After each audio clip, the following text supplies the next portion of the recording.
The Okorie family lived in a small, cream-colored bungalow at the end of Maple Street, the kind of place where laughter used to float out of windows every morning.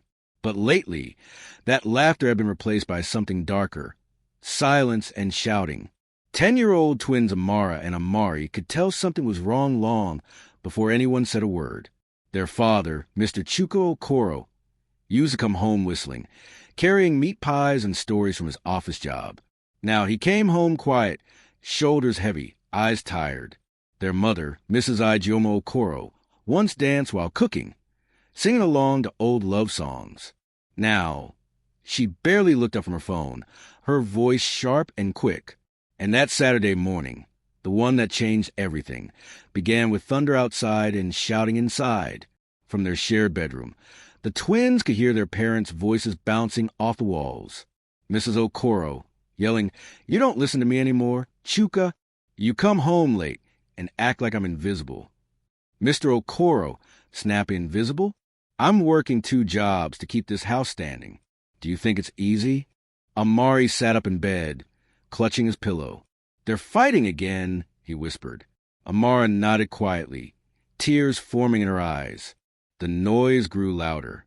A dish clattered in the kitchen. The twins flinched. Then came the words that cut deeper than anything they'd heard before. Mrs. Okorie, "Maybe we should just get a divorce." Mr. Okorie, "Maybe that's the only way we'll have peace." And then silence.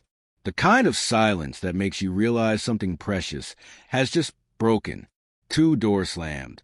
One to the bedroom. One to the guest room. Amara looked at her brother.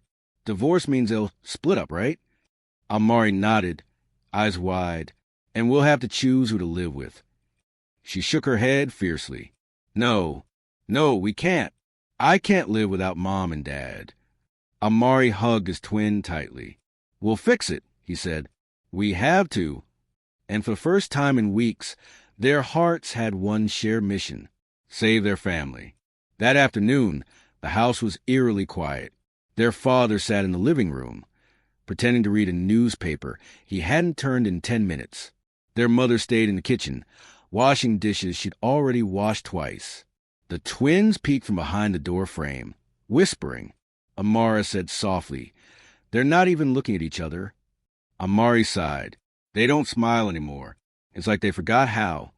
They tried everything they could think of, telling jokes, playing loud music, even dancing in front of the TV. Nothing worked. Their parents smiled politely, then went right back to being strangers under the same roof. That night, as the twins lay in bed staring at the ceiling, Amara whispered, "We can't just wait for them to fix it. We have to do something." Amari turned to her, eyes gleaming. "Then let's make a plan." And that's where everything began. The next night, the twins sneaked into the old storage room behind the kitchen, their secret hideout since they were 5. It smelled like old paper, dust, and forgotten toys, but to them it was a war room.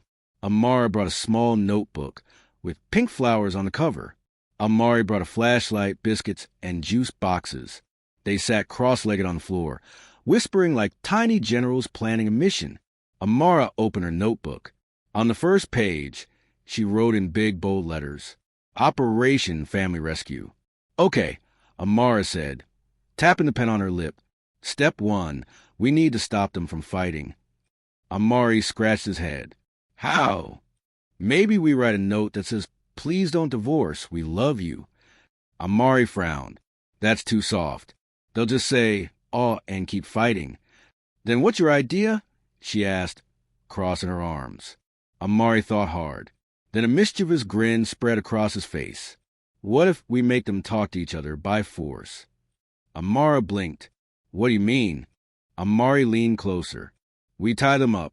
You know, just until they talk." She gasped, covering her mouth. "Amari, that's crazy." He shrugged. "Crazy problems need crazy solutions. You said it yourself. They don't talk anymore. If they can't leave, they'll have to talk." Amara stared at him for a long moment. Then, slowly, her frown softened. "You know what?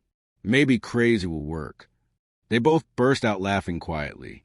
Amara wrote in the notebook, "Plan A, make breakfast in bed. Plan B, locked them in the same room. Plan C, tie them up gently.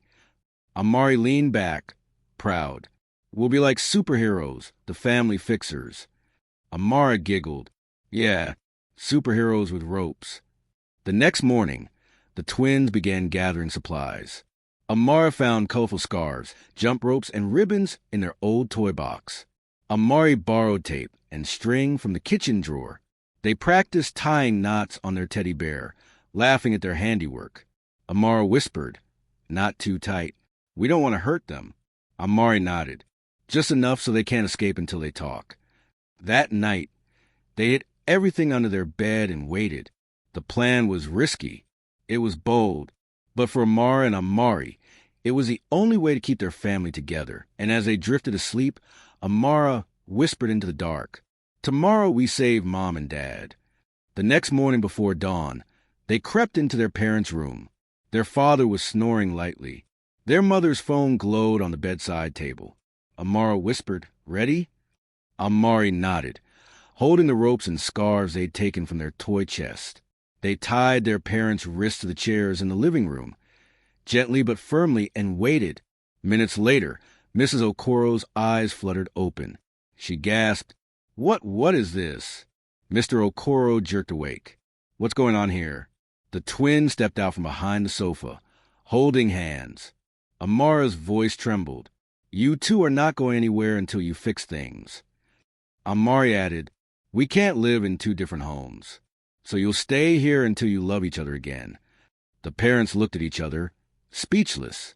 For the first time in months, they weren't shouting. They were just stunned. Hours passed.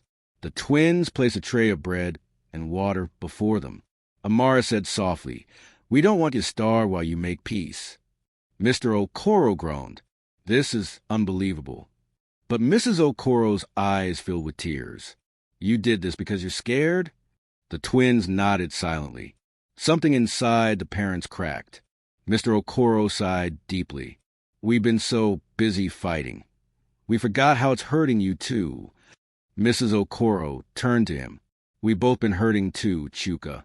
For the first time in months, they spoke, really spoke, about the late nights at work, the exhaustion, the silence that had replaced laughter. Amara and Amari peeked through the curtain.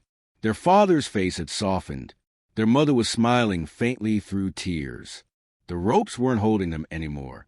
The truth was, by evening, the Okorie house was filled with something it hadn't heard in a long time, laughter. Mrs. Okorie wiped her eyes, giggling. "Remember our first date? You sang so off-key that everyone stared." Mr. Okorie laughed. "Hey, that song got me a second date."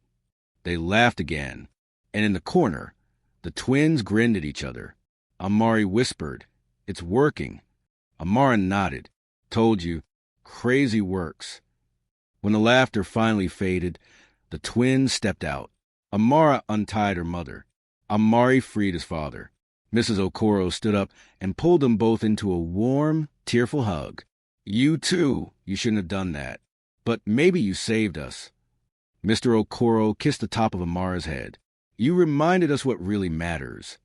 That night, the Okories sat together for dinner for the first time in weeks, smiling, talking, laughing.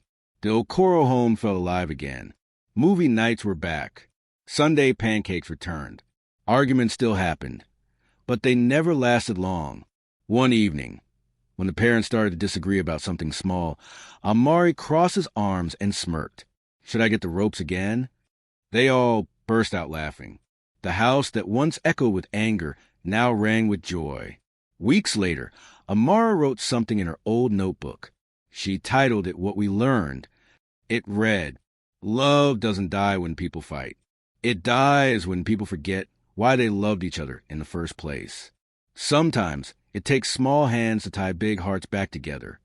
And beneath it, she drew a picture of four stick figures holding hands, a family together again.